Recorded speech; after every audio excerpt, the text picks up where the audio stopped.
Hello and welcome to Wolfman Gaming. This is my Uncharted 2 Crushing Difficulty walkthrough, and this is chapter 8, also known as the City's Secret. And we start this chapter with a big puzzle.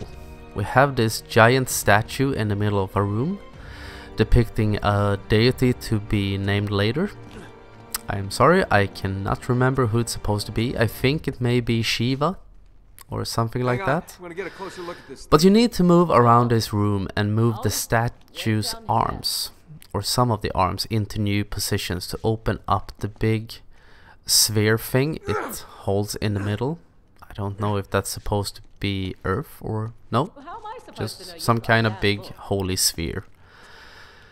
And the solution to this puzzle is, as always in these old games, can be found in Nate's notebook. But if you don't want to look around in it, just follow the steps I'm doing. I'm gonna jump down to this big, think it's a rattle or something, and move that up there. And then we can go over to the other side. And that is something I really like about the puzzles in this game. I think they could have skipped having the solution in Nate's notebook, because I enjoy puzzle solving. I think that was one of the best parts of Uncharted 4 and The Lost Legacy. The puzzling, that you actually had to use the old grey cells for a little bit. They didn't hand you the solution instantly.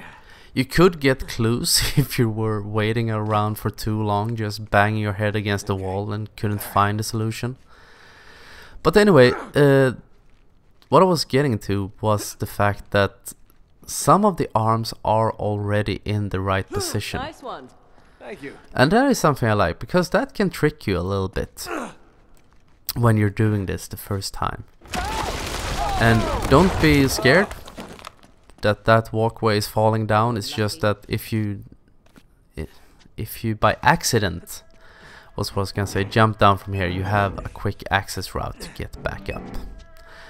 And now we have moved all the parts where we want them. So now I'm just gonna head up to the last one with the dagger and move it to open up the big globe that it's holding in its hands. And I think, I mentioned before that I think this game has the best balance in the series between action combat, or action and combat, and platforming and puzzling and exposition. And this is one of the reasons why, because this is a really short chapter, but it lets you have a little break from all the shooting, because Uncharted 1 was mainly based completely around constant shooting. You're just moving from one gauntlet to the other. So I think it's good to have these down moments where you can just enjoy the game, and it always feels like you're moving forward still. And what I did there was I climbed up and jammed my dagger into the center of perhaps Shiva's belly to open up this door so we can head into the basement. And when you get down here, as I said, there is no enemies, and that is also something that changed from the first game. If this had been Uncharted 1, you can bet your ass there would have been a bunch of mercenaries waiting for you down here, because that's how Uncharted 1 worked. The combat in this game feels a lot more logic. Enemies come from logical directions. They don't have some kind of secret bad guy shortcut into all these abandoned old crypts and temples where no one has set foot for hundreds of years. So that's why they're not down here, but spoiler alert, we will run into them on our way when we try to get back out in the next chapter. But all that remains of this of chapter 8 right now is I'm gonna try to get up this statue. Sometimes the platforming is still a bit rough. At times in this game you have to approach an obstacle from the right direction, or it won't allow you to come up. And now I'm gonna fall into an old trap right about there. Could be worse, right? And to solve this trap without getting crushed, just turn your focus over to these two cogwheels and start shooting off the cogs that look like big old stone teeth.